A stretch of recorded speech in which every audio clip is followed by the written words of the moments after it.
I'm Andy. I'm with the GAP program at Two Wheel View, and in this video I'm going to show you how to check for wear on your brakes and what to do if they're worn, as well as different types of brakes. The different types of brakes you might come across are cantilever, side pull, linear pull, and disc brakes. Your bike will most likely have barrel adjusters, and if you find that the lever is, too loose, it's hitting all the way to the handle, or it's too tight, you can barely even pull it before it breaks, just play with that barrel adjuster, twisting it by quarter turns. Yeah, so the tools that you'll need are a 10mm wrench, maybe pliers, a 5mm hex key, as well as some sort of tie string. We have toe straps that'll just be used to hold the levers.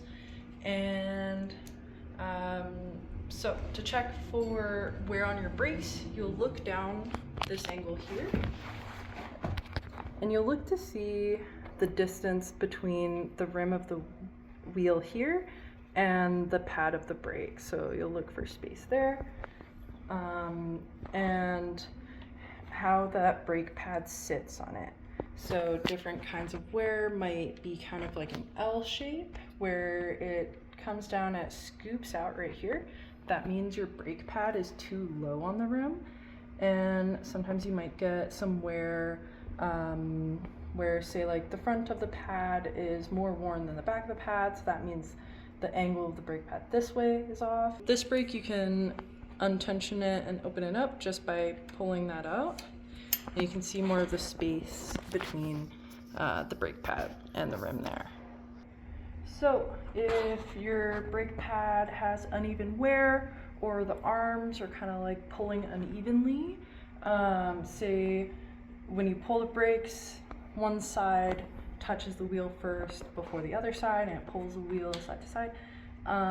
What you want to do is go through the BAT process, which is B, balance the arms, this part. A, align the brake pads, so changing that angle. And T, tensioning the cable in tandem with the brake lever. Balancing the brake arms on this set of brakes here, the linear pull. It has two little screws on one screw on each side. Loosening that and tightening it changes the tension on those arms. So if you go a quarter turn on each side, loosening, tightening, see how that balances out. You'll want to try and get those pads touching at the same time as best as you can. And then aligning the brake pads.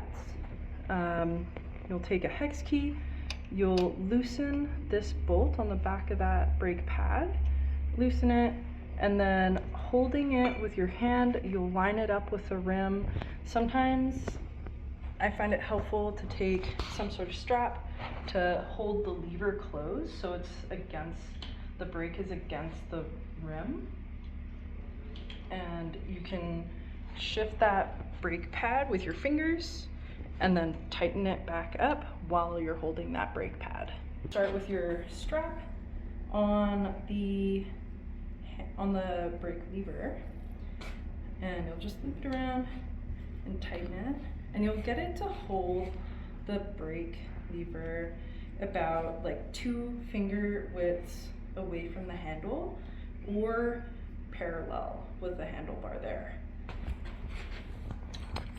And from there, you'll loosen off the pinch bolt on your cable, and then holding the brake pads together against the wheel, you'll pull that cable, and sometimes using pliers is very helpful. Use the pliers, pull that as tight as you can, and this is where you might want to get an extra hand just to hold those brake pads together, and then you'll tighten that pinch bolt back up until it's about hand tight, you can't pull it anymore, but it's not so tight that it'll cut the cable there. After you run through the balance, align, and tension, If you know the brake pads, if there's still some loose tension or things aren't properly aligned again, they do shift a little bit as you go through each step, so you'll just repeat that process from the beginning again with balancing the arms. And there you have it, the brake checks and fixing them if they're worn.